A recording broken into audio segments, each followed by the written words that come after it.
just so you're all aware. And we can go ahead and get started for tonight. Welcome to the Center City Residents Association Zoning Committee. A little background on CCRA.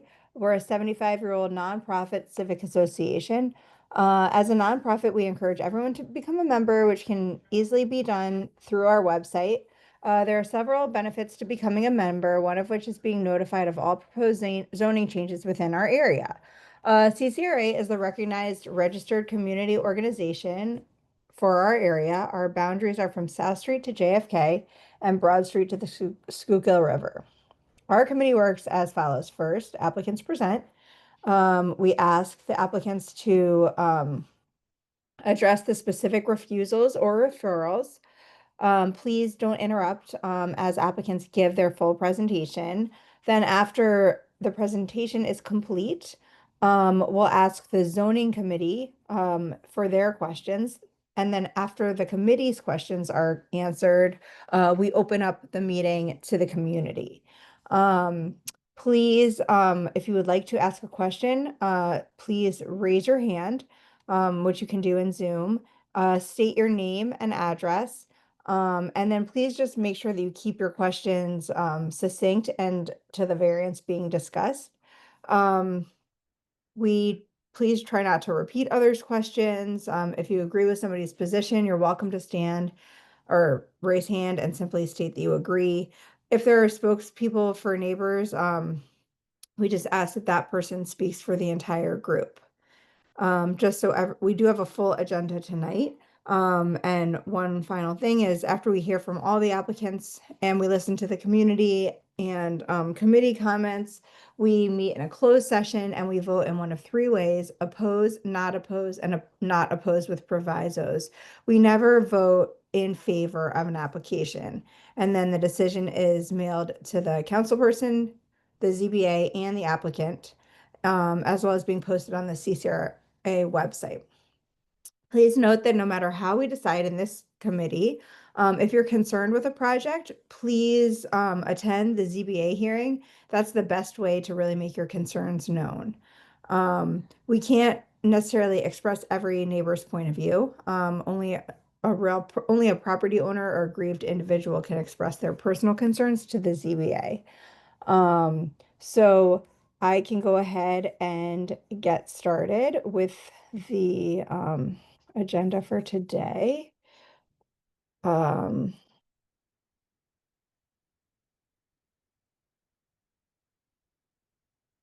Sorry about that. I don't know.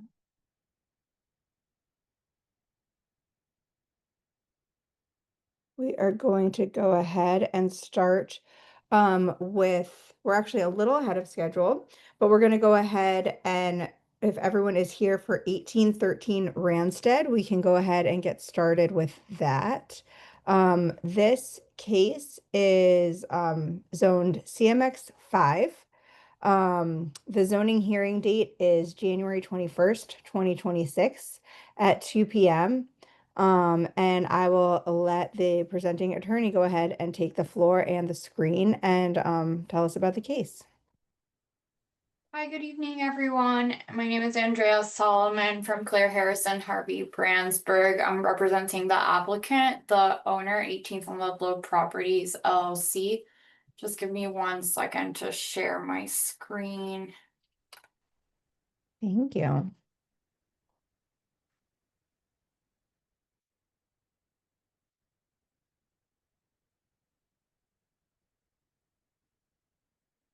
Okay.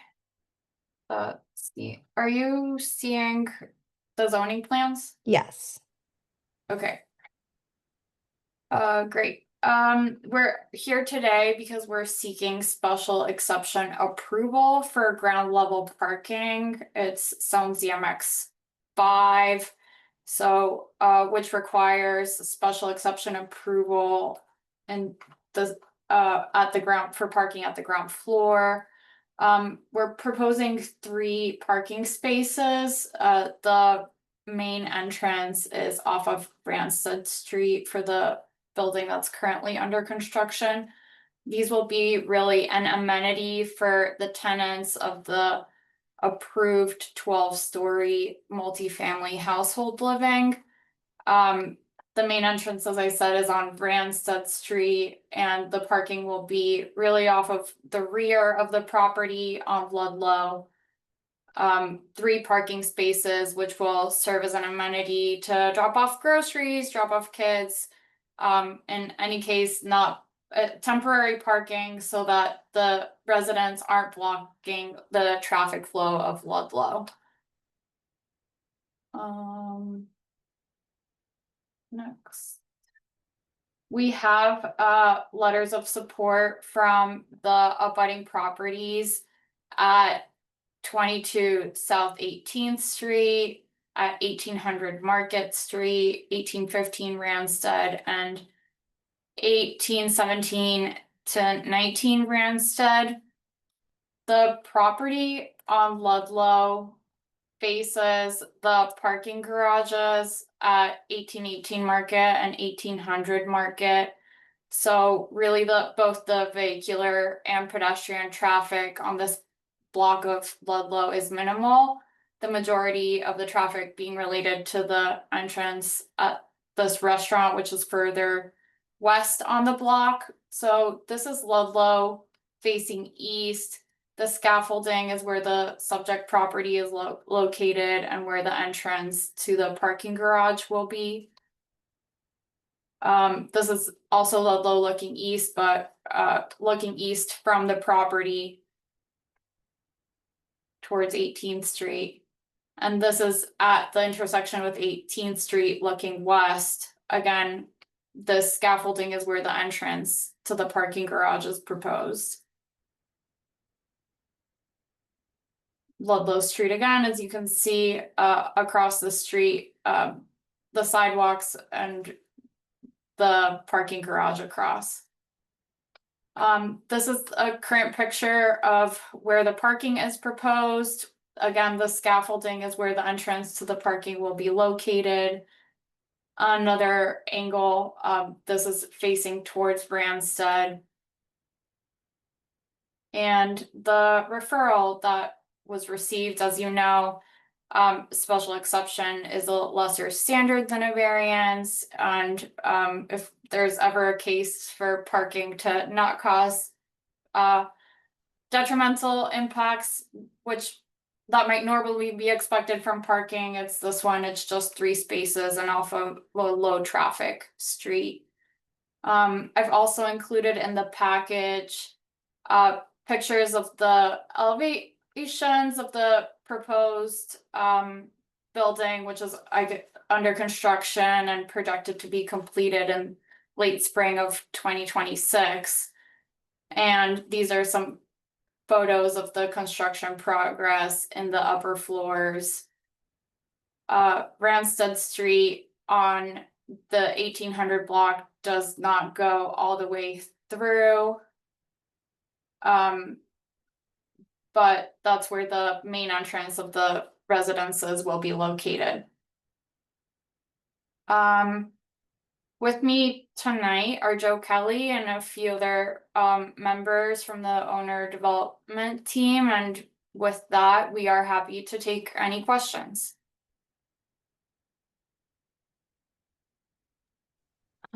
I'll start. So just one thing I forgot to mention at the opening was basically that there's a difference between a refusal and a referral.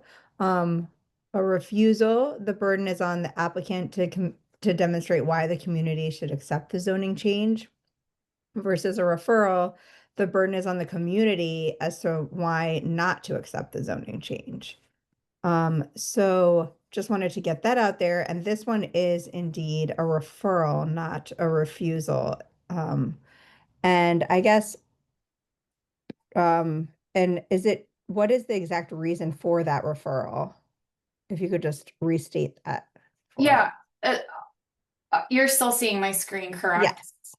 The CMX 5 zoning requires special exception approval for ground floor parking. If this were underground, it wouldn't require special exception approval, but since it's at the ground level, it requires the special exception. Great. Okay. Great. Does anybody from the committee or is there anything that the owner would like to add? I think we have a couple minutes if we wanted to go longer, but I'm happy to just open up to questions. Yeah, I think Andrea kind of hit it on the head. We think it'll be a good amenity for our tenants to be able to drop things off without blocking traffic and have that access point into the building from the rear. So happy to answer any questions. Great. Thank you. Sam, you go Sam. first, please, Sam. Okay, Rebecca? Yep, please go ahead. Okay, under your drawings that were submitted for permit and approved, I see there's a 14-802 motor vehicle parking ratios, requiring 28 spaces and 3 accessible spaces. I saw in your drawing there were 11. I don't know where the other 17 spaces were. Can you explain what's going on there? Yeah, they're actually, I'll share my screen again. We are providing off-street parking, actually 26 spaces off-street. That's what was required at the time of the zoning permit application for the residences. That has since changed. CMX 5 no longer requires parking. But we have the off-site parking at 2 addresses. 11 are at 16 are at 1800 Market, and 10 are at 19. Sorry, just zooming in here. 10 of them are provided at 1900 JFK Boulevard. So there are 26 off-site parking spaces that are provided as an amenity to the residents, in addition to these 3. So you were proposing 3 accessible parking spots. Now you're down to 1 and you have 84 units. How do you explain that? The 3 ADA parking spaces are still provided off-site, and these that we're providing on-site, there is 1 ADA van accessible parking space. And in your drawings that were submitted to the city previously, you had 11 parking spots. The drawings you submitted to us are really vague. What else are you going to do on that portion of the building facing Ludlow Street? So those 11 spots that were in the original zoning permit application were then revised. It was going to be an amenity space. That application was amended, and now we have the 3. I'll share my screen again. Give me. I see the 3. What's the rest of the light gray area? What are you proposing? The mechanicals and the hallway to the building entry. Joe, is that correct? Yeah, so the 11 spaces were removed under a previous amendment prior to the building permit being issued due to the first floor while we're here today, getting this special exception for ground floor parking. So we provided it off-site. The rest of the first floor is used for things like the fire control center, and different mechanical functions of the building. So that rear space is really just then the rest of it that we're showing now is to get the special exception for those 3 spots so the tenants can pull into the building directly. Okay, so I'm just going by the drawings that I see online. For some reason, you're talking about things that I'm not seeing registered with the city. So are you, and on those drawings, you have all your mechanical and equipment in the basement. So you've brought your mechanical equipment up to the first floor now? Yes, so that was submitted as a zoning package prior to construction documents being made. And then we had to move some of them up to the first floor due to spacing. And the 11 parking spots were removed in an amendment because they were actually approved in error and weren't allowed by the zoning to be on the first floor. So that's why we sought the off-site parking in order to accommodate the parking requirement. And most of the spots are directly next to our building at the 1800 Market Garage. And then we have 10 additional spaces at 19th and JFK. Okay, so this is being recorded. Are you gonna tell me also that you're not gonna come back and ask for any accessory use like retail or commercial space in this gray out area? I am not sure that there's any plans for that currently in the works. I don't think so, but we would be allowed by CMX5 to have retail there, I believe, correct, Andrea?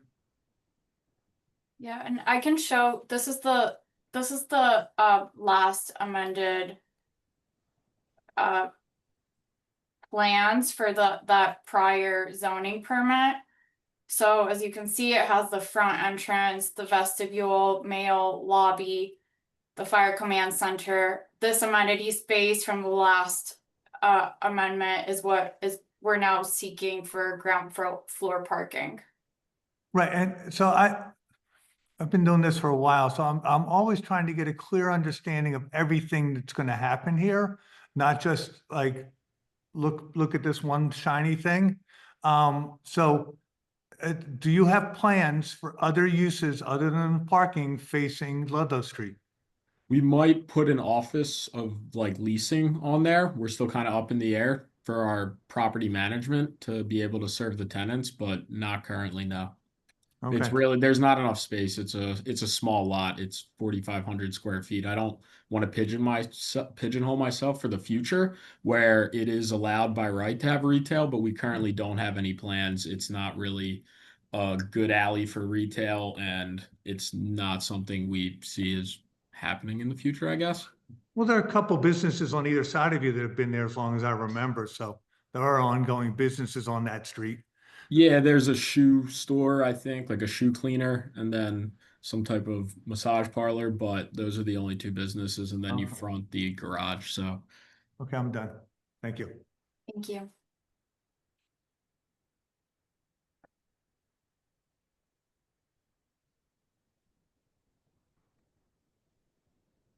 Can I ask a naive question go to ahead. Andrea, the attorney? When was it that CMX5 was amended that no longer required parking for multi-units? I vaguely remember coming in front of city council. When was that? And is that actually Yeah, what you yeah, said? I don't recall off the top of my head the exact date, but it was earlier. It was in early summer that it was amended. This year? Yes. And now CMX5 for multi-units don't require, but if you have office space, it still does? I want to Okay. double check that amendment, but for residential, I'm certain it doesn't require it. Yeah. Thank you.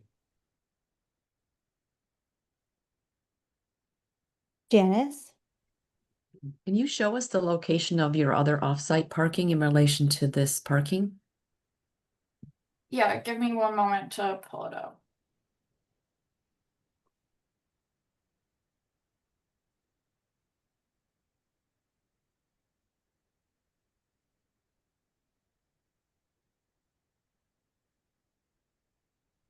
So here we are at, this is 1813, the Ranstead, the entrance will be on Ranstead Street, parking on Ludlow.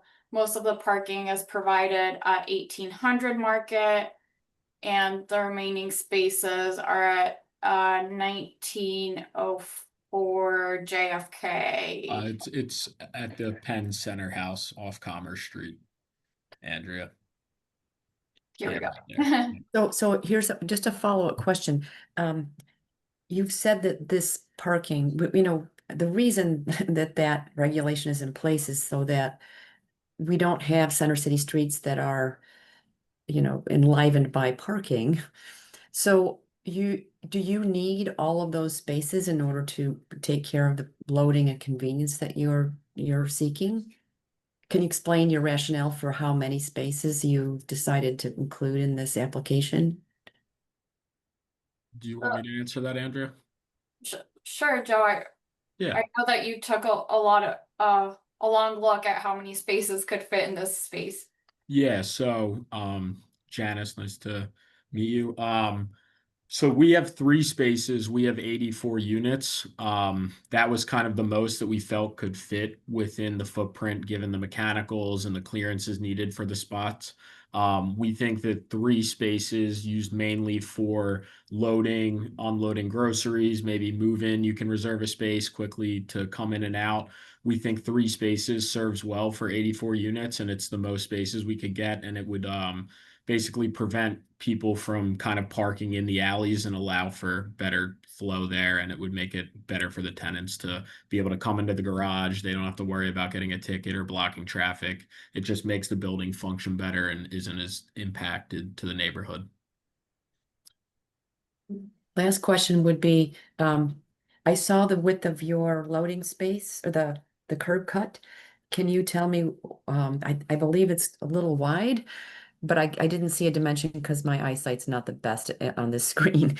And I should have looked like Sam a little closer at that, but it appears to me to be a double in and out there. Andrew, are you able to pull that up? I don't remember offhand. Yes, give me 1 second. It's a 24-foot curb cut. I'm just wondering, since it is a convenience thing where you don't expect, does it need to be two-way? This is not a parking garage, and it seems like you wouldn't need to have such a big one. I would have to ask the civil engineers. I believe it was a requirement when they did this layout of the turn radius, as you see here. Okay, understood. Yeah, so I think that that was the key driver in it, is how it functions with the space layout. Thanks, it's all I have. Thank you. Anyone, Ben? Yeah, it seems to me Oh, that since the residents will be parking a number of blocks away, there will be a lot of activity of cars coming in here, people coming home from the grocery store, dropping things off temporarily, then taking their cars to the garage, et cetera, et cetera. Have you done any kind of an analysis of how much in and out and how many cars will be trying to use this at the same time? Andrea, do we want to talk about the larger study, I guess, that was done? Wait, Uh, can I just ask that? I think that's fine. We can answer as many questions as we have, and we have a few more minutes, but just the actual referral here is just the fact that this parking is above ground, not underground. I don't think it has to do with the number of spaces. And correct me if I'm wrong, but I believe CMX 5 has a requirement for parking, but it just doesn't need to be on site. Is that that, correct? that's correct, and that's what we were talking about. That requirement has since been amended, and there's no longer a requirement for parking for residential. But we are still providing the off-site parking, and these 3 spaces is an additional amenity for the residents. Yeah, no, I'm not criticizing the plan. I'm just wondering whether you have any idea how much traffic in and out will be using those 3 places temporarily, because people have to go a long way to get their car or to park their car after they're taking luggage or picking up luggage or dropping off groceries. So is there any idea, do you have any idea what the volume of use will be? We don't expect it to be overly active. I can say we're planning on doing some sort of reservation system with our property management app. Assuming this gets through, then we have a couple proposals we'll pursue further, but it'll be a reservation system mostly. So you'll have to reserve time blocks. And we're also thinking for move-ins is going to be one of the key benefits there. So we haven't done an in-depth study on this particular configuration of parking. Okay, will moving trucks be able to fit in there? No, it's more going to be like maybe an SUV. You might be able to fit a small U-Haul, but it's not that large of a garage. So we think it's more just an amenity on the one-off that they need to come in and out, and it gives them that benefit of an area to pull in. Okay.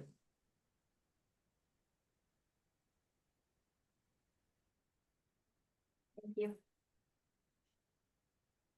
Great, thanks. I think Ben, Weintraub had a comment. Yeah, thanks, guys. Appreciate it. Just two quick questions. A, how the moving will be done for this property, and B, for that 24-inch curb cut, as someone who pushes the stroller and carries a second or vice versa. You have any just safety mirrors, siren or light or whatever when people, because according to your civil study, they got to back out of these spaces. So it's limited visibility for the people coming out of those. Yeah, we'll ensure everything is safe. I think once it's approved, then we'll be able to have our engineers look at that more. And we're hoping that this is the solution to move in and move out. If you want to ask follow-up, I don't know if those are Yeah, I two mean, quick of but you answers. can't get a moving van. I know that most of your units are small, et We cetera, can't but get a full-size like box truck, but you can get a van in there. We have about 12-foot high clearance. Or 11, okay. sorry. So basically Don't a quote me smaller exactly, U-Haul. but yeah, a smaller U-Haul will be able to fit. Oh, thank you. Thank you. I had the same question. Great. Thank I you. don't believe that anybody else from the committee has any questions at this time. So I'm gonna go ahead and open it up to the community if anybody from the community would like to ask a question or has a comment.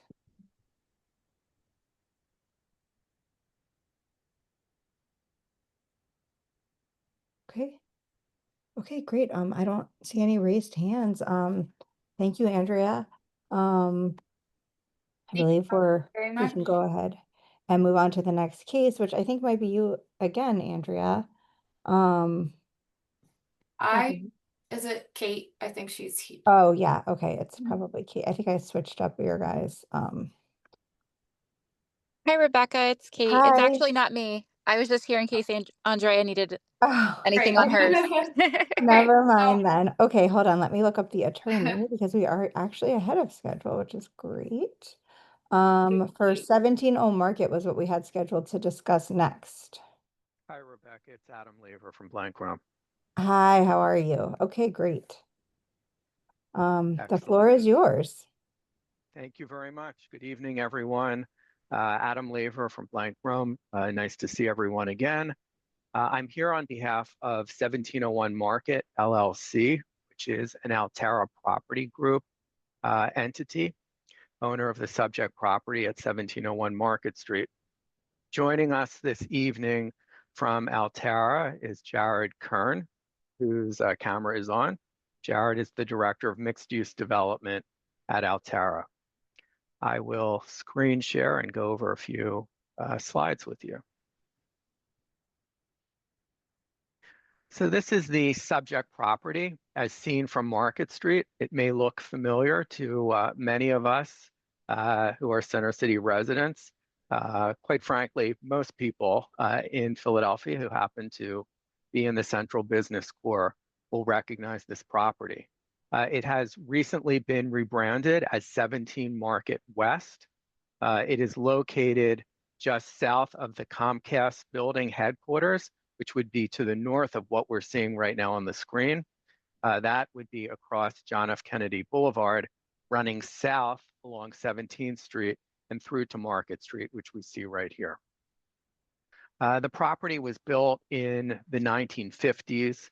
It was the former home of Morgan Lewis. It's an 18-story office building consisting of ground floor retail, 4 levels of above grade parking, and previously 13 levels of office space. Leo Adamondo and Altera Property Group acquired the property in September of 2023 as the world was emerging from the pandemic.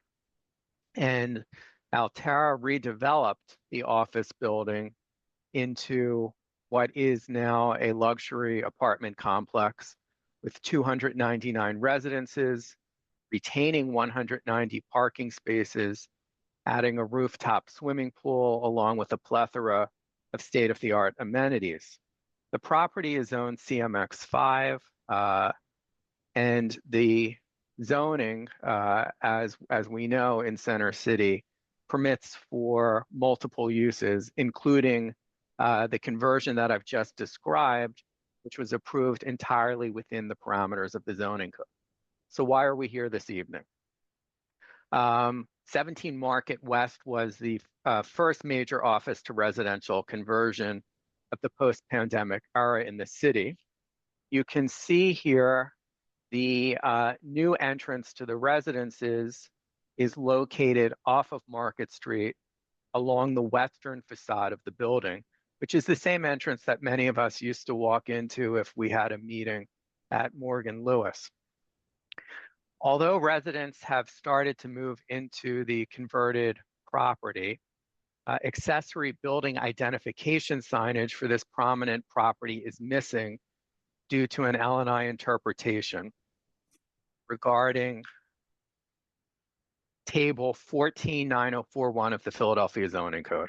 That's what brings us here today and will bring us before the zoning board. And you should see the notice of refusal up on the screen. As the transformation of the former office building concluded, Altera filed applications with L&I for flat wall accessory signage to identify former office building as a new residential building, 17 Market West. And here on the notice of refusal, it references the erection of 3 wall signs above, in L&I language, it says above the second floor windowsill, accessory to the residential use that I described. You'll see in a moment when I share plans that it's a grouping of 3 signs that comprise really one accessory sign to identify the building, although it is one sign package, if you will, that contains 3 individual sign components. There is one use refusal, and it's cited in L&I language here on the notice of refusal. I've also pulled up for you the section of the code. This is not the refusal, but it's the section of the code which references that the signage that we're proposing in terms of square footage and everything else is permitted, but L&I is interpreting the issue here as not complying with the lower of the roof line or the second floor windowsill. There is no second floor. There is no second floor windowsill. It's a strange interpretation. I think that the photos depict this. When you look at the entrance to the building, you can see banded glass. And I'm also going to show you a photograph from the inside. Up to the top of the glass is the high ceilinged first level. Above here, where my cursor is, and wrapping around is parking garage. Here we're looking at another image showing same thing. And here we are from the inside of that lobby area, showing that banded glass going up to the top of the first floor. I'd like to give you a sense as to what Altera is proposing, and you can see that here. The notice of refusal referred to 3 flat wall signs. I described it as a grouping. We have the logo, we have the 17 Market and West. 1, 2, 3 grouped together. It's very important in Altera's mind to rebrand, reclassify what had for so long been an office building as this vibrant residential. We disagree respectfully with L&I's interpretation, though. The code should be read in the light most favorable to the applicant. There is definitely not a second floor windowsill. Oops. I beg your pardon, I went the wrong way. Here's a rendering evening hours, just to give you a sense, low level illumination permitted under the code. And here is a site plan, which really doesn't show much for what we are discussing, except for the fact that those 3 signs that comprise one, to a layperson's eye, one sign is depicted right where I showed you.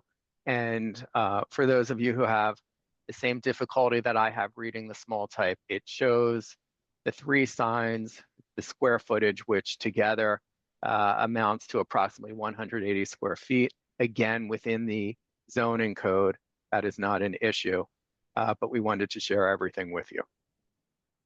Here we can see the elevation looking at that western facade. And I had shared with you that there's no second floor. That's accurate because of the nature of the way the building was built, the ramps up to the garage, etc. But what may be interesting or there may be a question is that the proposed signage is located between 24 feet 5 inches off of the ground and 44 feet 6 inches. So you can see that depicted right here where the cursor is and right here.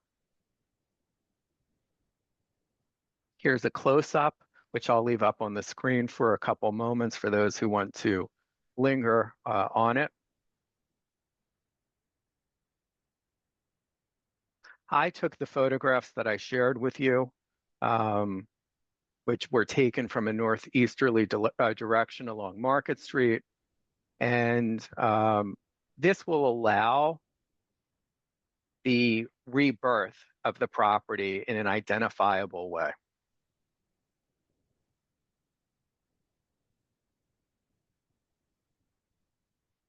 And another image or rendering of the proposed signage.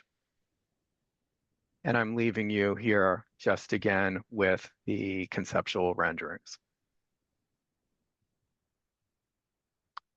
That concludes our overview. We thank you for the opportunity to discuss this one highly unusual use refusal with you. And Jared is here tonight as well, if there are any questions. I have a quick question.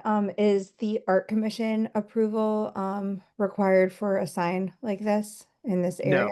No. Okay. No. There is a confusing provision of the code regarding overlays in other areas of Center City. So probably this committee is used to seeing Art Commission requirement often. It's definitely not required at this site. Got it. So just said another way, with this zoning is the only thing you would need approval for to proceed. Aside from with the building permits, building yes. permit. Right. Okay. Mm-hmm. Okay. Okay. Yes. Excellent. Thank you. For sure. I will open it up to the committee. I think Sam again is asking first question here. Go ahead, Sam. I Hi, wasn't Sam. asking, but I have one. Okay, how many levels of parking does this building have? 4. 4. On the drawing, there's a drawing that you showed, I also have up on my screen in your package. It says ground floor, level 2, level 4, level 5, level 6, level 7. Those levels, couldn't they also be, they're floors, right? Yes, 3, 4, 5. So the building does have a second floor, third floor, fourth floor, fifth floor, and so on. It doesn't have a second floor. There's no second floor because you have the high lobby. I mean, I'm not sure what you're getting to, which I'm happy to discuss. The code doesn't mention second floor. It mentions second floor windowsill, which is a separate strange reference. But there's not a second floor that's occupiable, that's used. You have ramps going up, Sam, to the parking level, and then you have the high ceilinged lobby. So, But I want to answer your question as best I can. I know there are no windows. Mm-hmm. I can see that in the picture and the drawings. But if there were windows on the second floor, they would be between the ground floor and level 3. Absolutely. And if we look at all the other buildings in the area, they conform to the signage being below the second floor windowsill. I went and looked around the neighborhood and I saw all the signage was below the other buildings that do have second story windows. It was below that line. I can't say for sure, but I can say, and I'm sure you noticed this too, that you have the Times Square style changing signage at the Stock Exchange building just a few yards away from here. which is a slightly different type of signage, but of course that is Right. a That high came before us intensity, years right? ago. Yep. Right. Okay. That's all. Under Darrell Clark. Thank you. Sylvie, go ahead. Yes, to continue with the neighboring buildings, well, do you have any comments coming from the neighbors? What do they think about this project? Hi, Sylvie. Fair question. There aren't any comments from neighbors.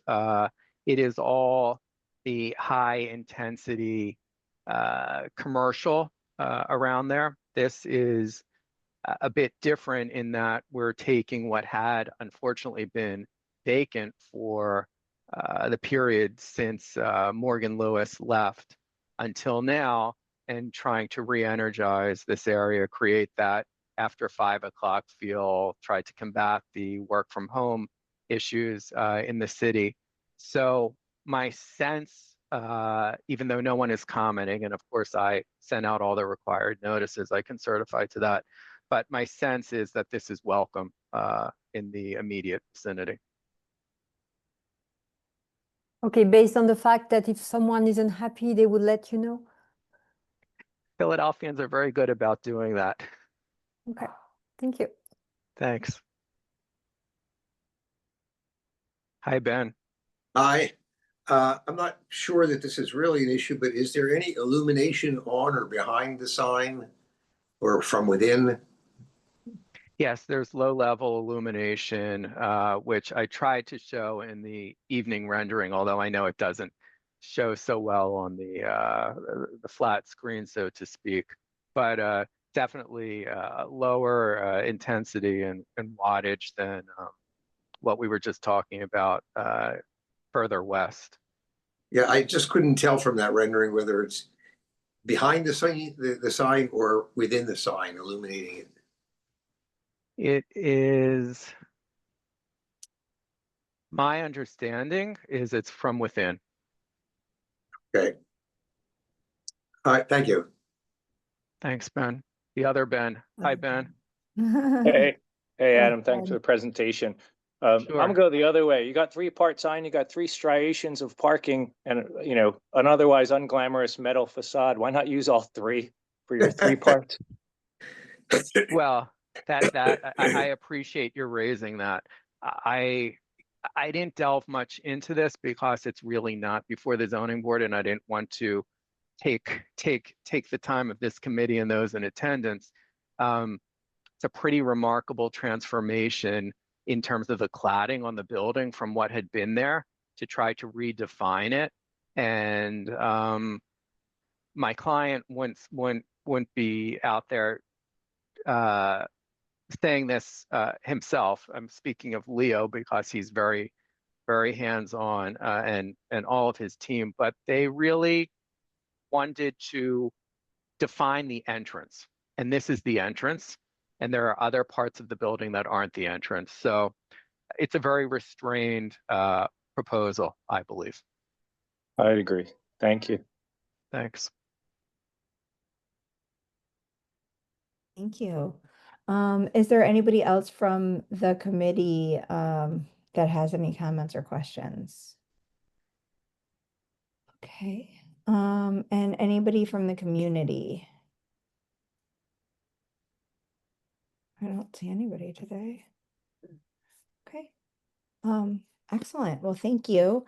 Thanks for the very thorough presentation. I think we can move on to our next. Thank you, Rebecca, Veronica, members of the committee. Hope to see you soon. Thank you. Bye-bye. All right, that leaves us with 1712 Walnut Street.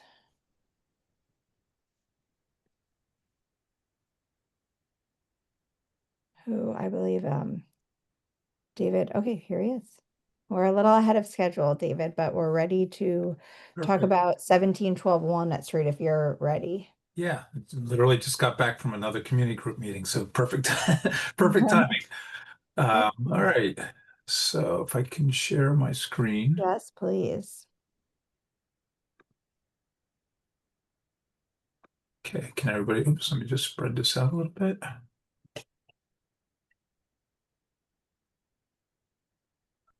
Expanded. All right, there we go. So, yeah, my name is David Orphanides. I'm an attorney here in Philadelphia, as you know. Here on behalf of LOL Entertainment, they're the entity, the business that owns this sandbox operation at 1712 Walnut Street. This photo that you have up here is it's a rendering, a mock-up of the sign that we're we're presenting tonight and that we're going to be appearing before the zoning board on. Obviously, the property, it's an existing building. It doesn't show on this version, but this is the existing building right now, satva.com. The betting store is on the ground floor.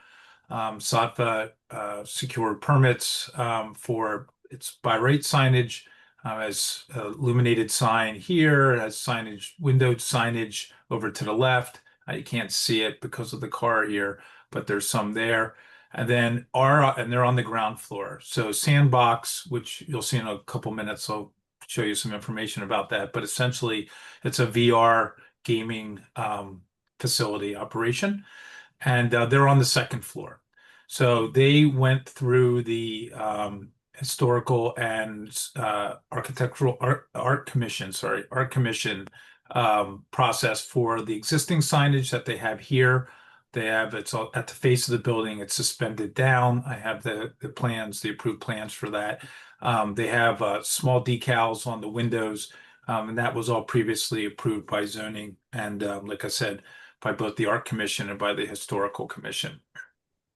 What we are presenting tonight is this sign that's up here. It's an internally illuminated sign. The illumination, interestingly enough, is just about the same in terms of output as the Sattva sign, at least what was depicted in their, conveyed in their permit drawings. We have been through both our commission and the historical commission. Historical commission has given its stamp off. The art commission is just waiting for the outcome of the zoning board hearing. The reason that we're here tonight and the reason that we're going to the board is that the sign that you see up there is above the second floor window. So it was interesting that you just had the presentation. Tonight's your night for second floor signage. I'll run through real quickly. I mean, I think everybody here is familiar with the property. We have a lot of Halloween stuff going on to the left of us right now. Looks pretty cool. And then just to kind of run through some existing signage. You got Pietro's next to us, Retail Glossier, Lululemon going down to 18th Street, swinging around, J. Crew across the street. That's back to that. Some of the signage I'm showing. We have Tiffany. Now this is, signage that's above what would be a second floor windowsill. And then the rest of the way down Walnut Street to the east. Just wanted to show you some other buildings that do and don't have signage. And I think the thing that's pretty clear as you head down, particularly as you head down Walnut Street, you get to Cheesecake Factory. Obviously, they have Pearl Properties. They have their flags up there. But I think what becomes clear is that the businesses that have ground floor presence have their signage below the second floor window. But for those, and for a lot of the buildings, as you know, on Walnut Street, they're either vacant above the ground floor or they're an extension of the ground floor commercial use. And what you have, where you do have examples of signage above the second floor window, it's where the uses are limited to the floor on the second floor or possibly above. Here's another example. You have Stretch Lab at 1616. And then as I mentioned, you get down to Cheesecake Factory, and that's extending pretty far down. But the reason I took these pictures again is I think again, Cheesecake's on the second floor. Stretch Lab is on the upper floor. I mean, Tiffany's an example where they're on the ground floor, but it's Tiffany's. But here, our operation again is going to be on the second floor only, and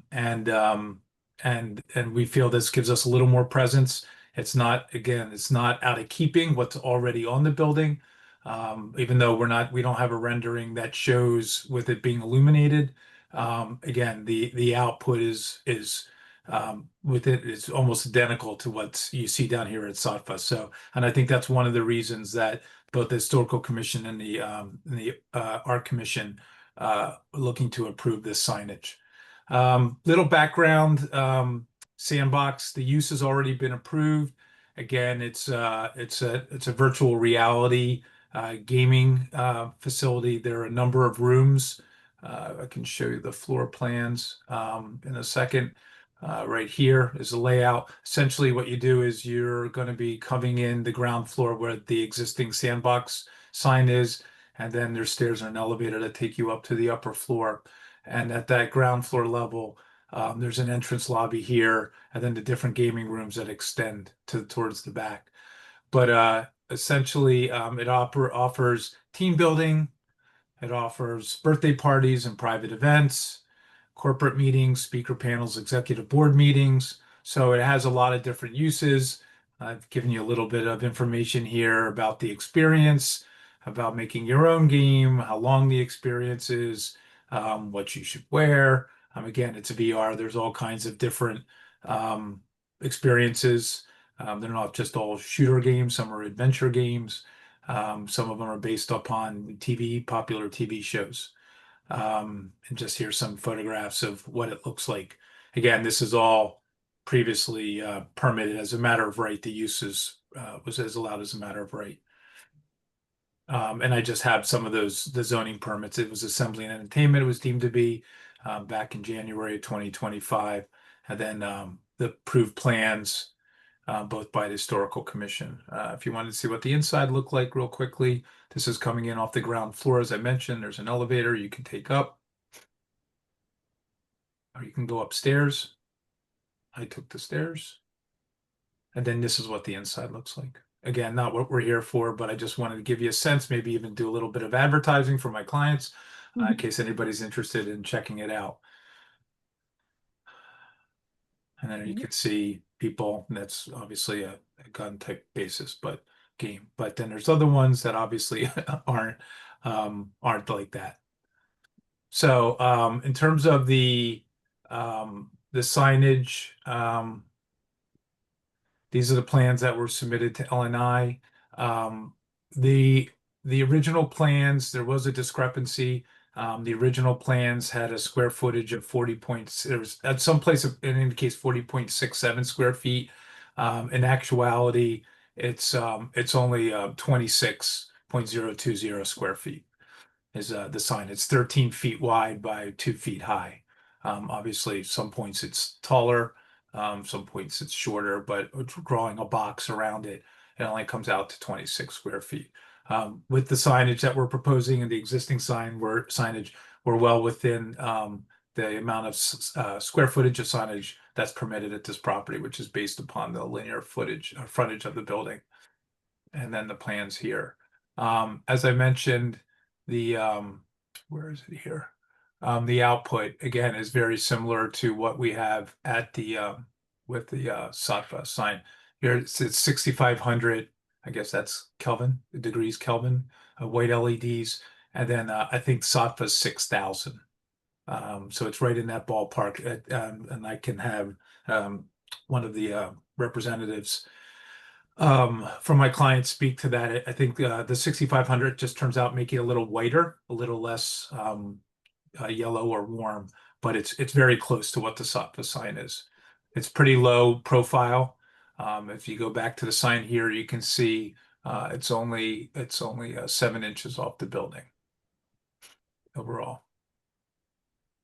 And again, the floor plans that we showed in here, it shows the building or the width of the sign on the front of the building, up at the level of where we're going to be located.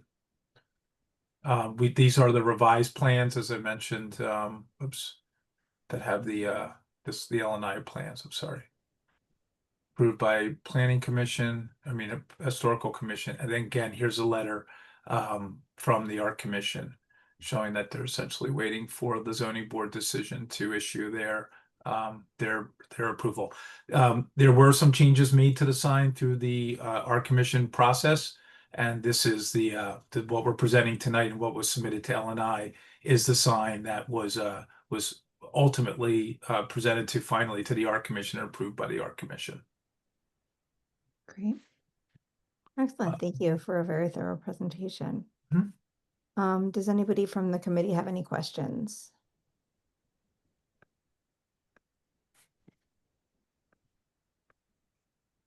Ben, go ahead. I'm a little There's a lovely confused. area right below the second. Oh, go ahead, Ben. Go ahead, other Ben. I hadn't started talking. Someone else did, but whoever started talking can continue. Oh, this is the other Ben.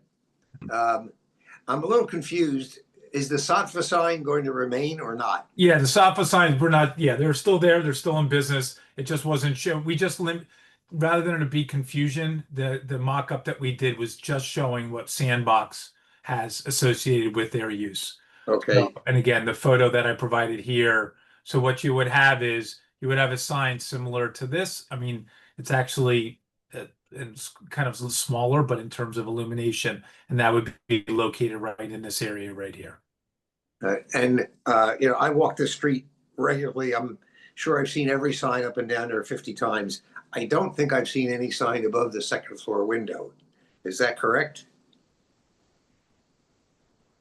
There were a couple of examples. I just showed you a number of photographs of including Tiffany's across the street and including Cheesecake Factory that have Cheesecake Factory, yes. Yeah. But the other ones, Tiffany's right across the street. Okay, I've seen it, but I don't remember it. Okay, I can show it to you again. There are many, I think, in this presentation. There's really just Tiffany's is more of a decal. Well, I mean, it still counts as it's still signage. I mean, it's not illuminated, but it's by definition it's signage.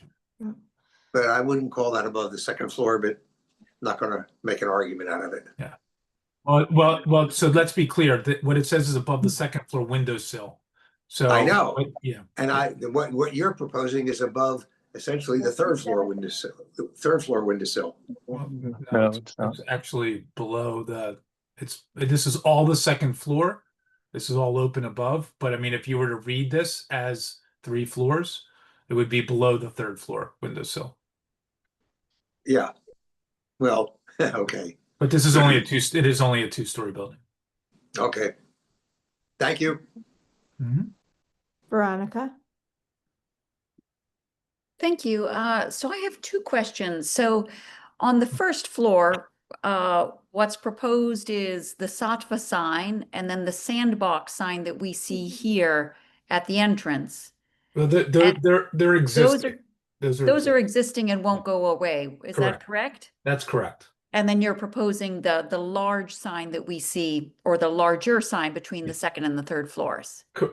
Well, between the upper 2 rows of windows, yes. Right. Again, it's not a third floor, but yes. Right. Great.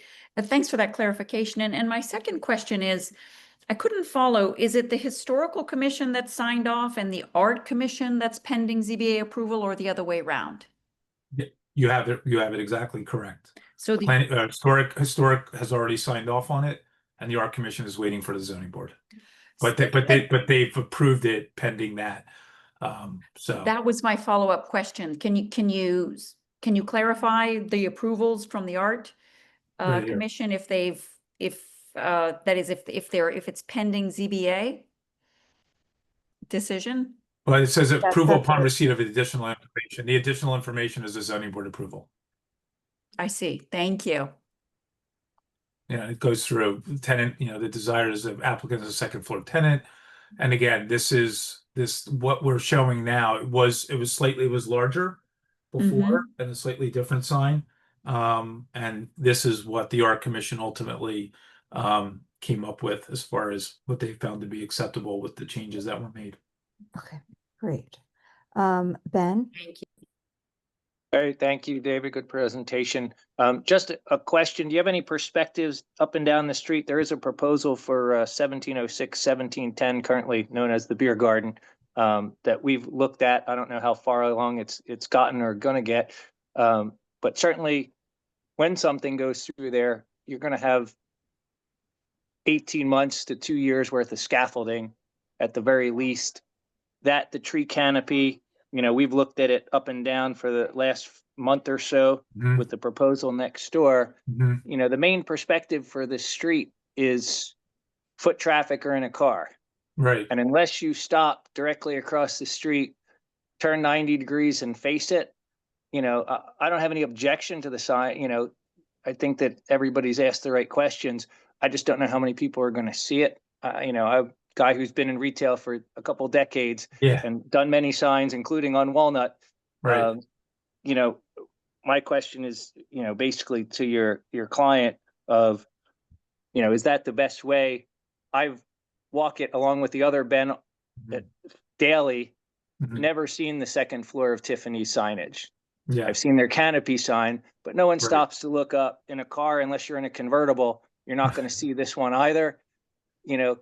I would encourage them to maybe, take a look and consider. Certainly it's going to be even more cluttered with construction next door. Right. I would like them to do great business. Yeah. Now I know they're there, Yeah. but a flag, even lower on the window when you get under the tree canopy, not Mhm. from, is, I think, more visible. Mhm. Did they consider any of those things in this process before this presentation? David, are you on, or Jeff, are you on? Jeff Palmer? My client should be on.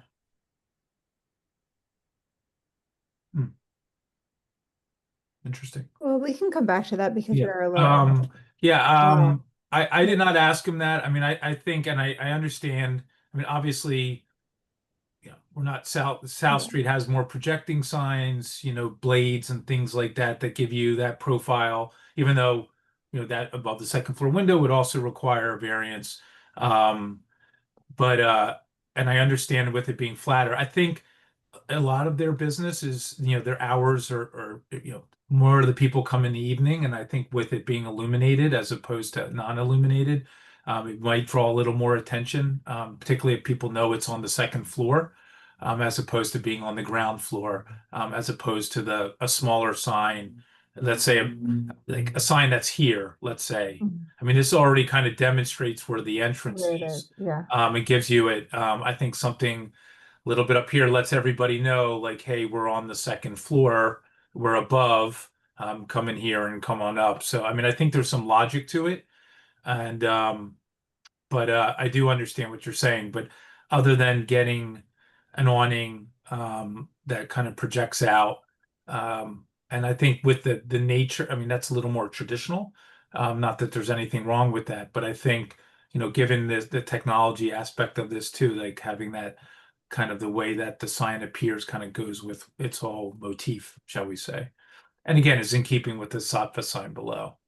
But I mean, you raise very good points, with Yeah. with any flat sign, really, to be honest with you. But again, I think that for the signs that are at the upper level that you do see on South Street, other than Tiffany's, which is at the ground floor, they do seem to indicate, and I think as you know, when you walk, and I've always noticed this, like a lot of these upper floors are just not even used. They're just vacant, or they're storage, or they're, boarded up, or blocked up, whatever the case may be. So here you actually have somebody using the second floor, and just like, let's say, Cheesecake Factory or some of the other ones that I showed, it kind of lets them know that there's actually a business upstairs.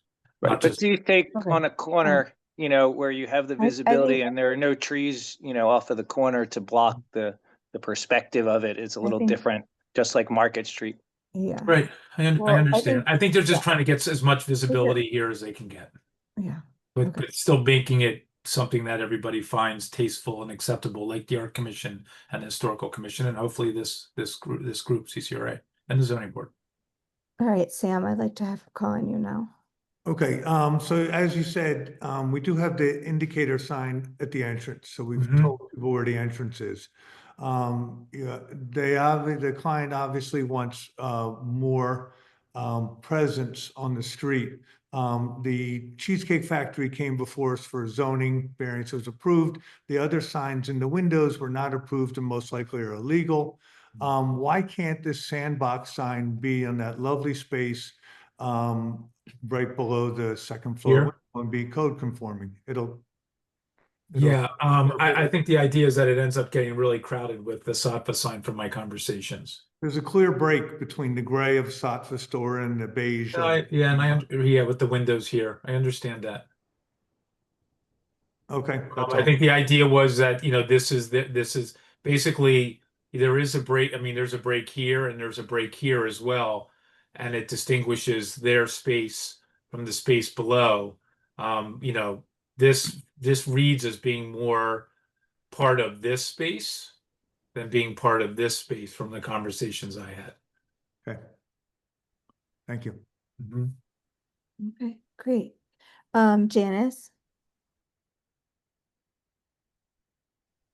I'm not saying that this would be something.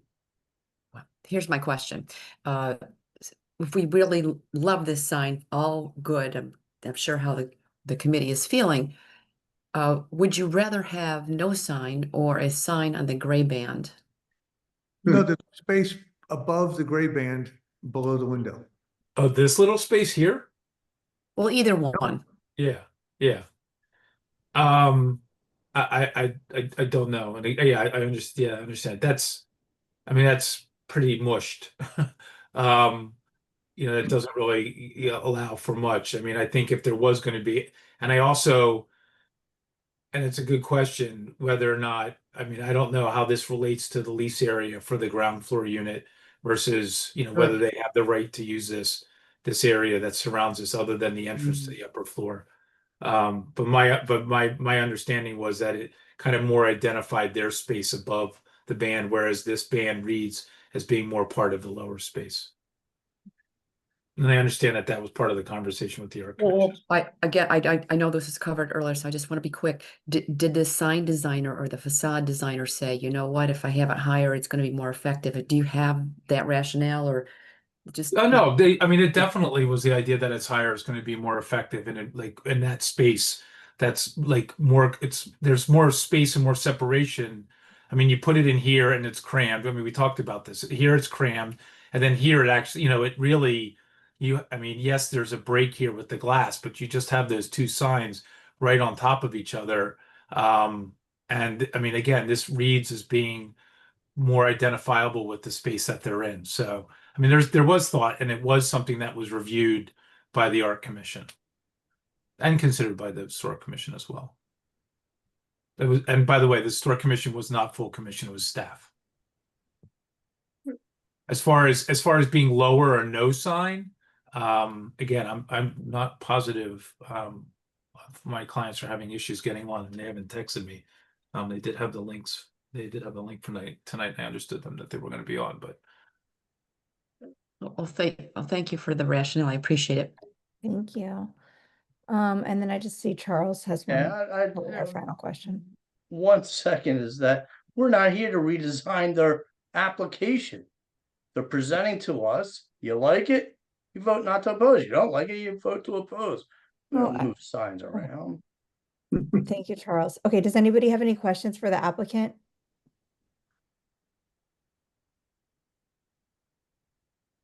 Anybody from the community?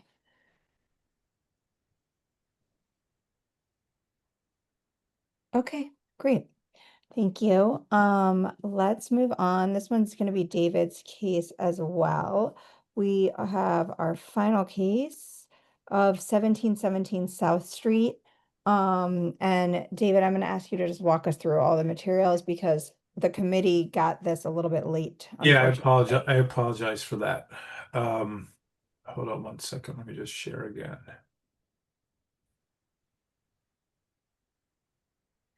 Okay. Okay. So, this application is for 1717 South. I'll show you a quick exterior photo. Here it is right here. North side of the 1700 block. It is an existing, my client, Alexis Mitchell should be on. It is an existing operation. My client entered into a 3-year lease with the landlord. Both the landlord and my client thought that, as some people do, they misunderstand when they know that it's zoned commercial, that they still have to get a zoning permit. And there had been a permit that was issued for a restaurant previously, which ultimately didn't go in. But long story short, started operations and they were cited by LNI. And that was the reason we did take an appeal to the Board of License and Inspection Review, and we immediately filed this application to legalize the use. Right now, again, my client is operating in here. The 1700, this property itself, 1717 South Lake, for those of you who are familiar with South Street, has had a history of difficulty being rented. Presently, there are a number of vacant properties, Pumpkins vacant. I think Dog School, what was Dog School? I live right around the corner from here, or down 18th Street from here. Dog School is not there. There was next to Dog School, there was something Echo Chic that was in there. I wasn't quite sure what that was. And then there's some other residentials, and then obviously across the street we'll see some pictures. You have the parking garage, and then you have the kind of the medical building as you get down, and then the vacant building at the corner, southeast corner, as you get down to the Walgreens at 17th Street. This property has had, if I show here, went through Street View. Here's May of 2025, just this past spring, vacant. October 2024, vacant. November 2020, vacant. This was the Creations by Hand, and that was in Creations by Hand was in for quite a while. You can see goes in back to 2017, 2016, 2014, and then before that 2012. You can see another long period of vacancy for the property. So, and again, just like other properties on the block, again, Pumpkin's now vacant. Down here at the south, what is that? This northwest corner of 17th and South, vacant. That's now recently gone in. Parking garage across the street. A lot of medical operations. I wish somebody would use this. It's such an awesome building. I walk by it every day. Such a beautiful building. I'm not sure what the issue is. Obviously, the coffee shop, Laro's, another food operation. And again, here's the one vacant space here, vacant space here. I think that's one that was Dog School. I recall. I used to take my dogs there. There are a number of what the business is. Yeah, sure. So the applications for personal services, there are a number of other personal services on the block that have, some of which have been granted by special exception for a variety of reasons, hair salons, nail salons. This, as you can tell from the window, is a psychic, but it's not just a psychic, as when you think about it, it's fortune telling by, I guess that's what LNI deemed it to be. I didn't put the application in, my client did. So fortune telling in the zoning district requires a variance of the zoning board. And a little bit about, and I do have my client on the phone, on this old school, on the line for Zoom, but a little bit about it. It's not just, she does guided meditation. She has meetings with clients both in the property and outside of the property, in their homes and in other places. So she's been doing this for 20 years. This is her first storefront. She normally has been doing it, like, again, in people's homes and whatnot. And it's not cheap. She does higher end clientele and services. So I think it's not what I think many, what I would think typically as like a psychic or a fortune teller, where kids who are out drinking late at night decide to go get their fortune read, or tarot cards or something like that. It's something additional or different than that. Again, higher end, and there's the meditation and the emotional support side of what she does, and I can have her speak to that. This is the room where she provides her readings, and does provide the services. It's right inside the front window, front door. There is an area back here where it's kind of like a mixed use area, where she could do the guided meditations. There's a storage area in the rear, and this leads out to Rodman Street. This is just a means of egress, just in case anybody wondered how people would get out if there was ever an issue. There's no cooking downstairs. There's no kitchen. She actually lives with her children in the apartment upstairs. And real quickly, if I could just have Alexis, I think you're on. Yes, yes, I'm here. Could you just quickly, they wanted to know a little bit about your operation. If you could tell them a little bit about what. Okay. So basically, meditation is a mental and emotional training practice that helps you focus and calm the mind and become more aware of the present. Meditation teaches you how to observe your Alexis, thoughts. I'm sorry, could you adjust your camera? We're catching your forehead and. Oh, I'm sorry. There you go. So meditation just teaches you how to focus more, better in the present. If you are feeling down, sad, stressed, basically meditation is me and my client, or if they want to do it alone, or if they want me to join them. So they meditate from as long as they want. They could use candles if it calms them, if they feel more suited to it, or they could just do it alone in the back room, whatever they prefer. But basically, it's a mind and body practice that brings you attention to the present. It's a way to quiet stress. Okay. And anxiety and so on. Understood. Great, thank you. And David, is this a referral or a refusal? It is a refusal. And because this specific use is not allowed in. Yes. Just like there's 2 tattoo parlors, one of them's empty, one of them's there. That's of the personal services in CMX2. They're the 2 subcategories. Tattoos are special exception, and fortune telling's is a variance. Okay, great. Thank you. Okay, does anybody have any questions from the committee?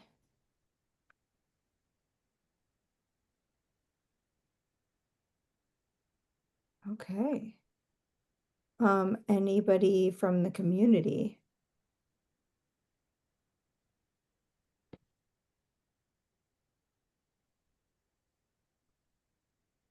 Okay, great. I mean, I guess we're good. Thank you for a very thorough presentation. That was fast. Okay. Get everybody on. Good night. All right. Thank you. Thanks so much. Okay. Bye. Bye. What happened?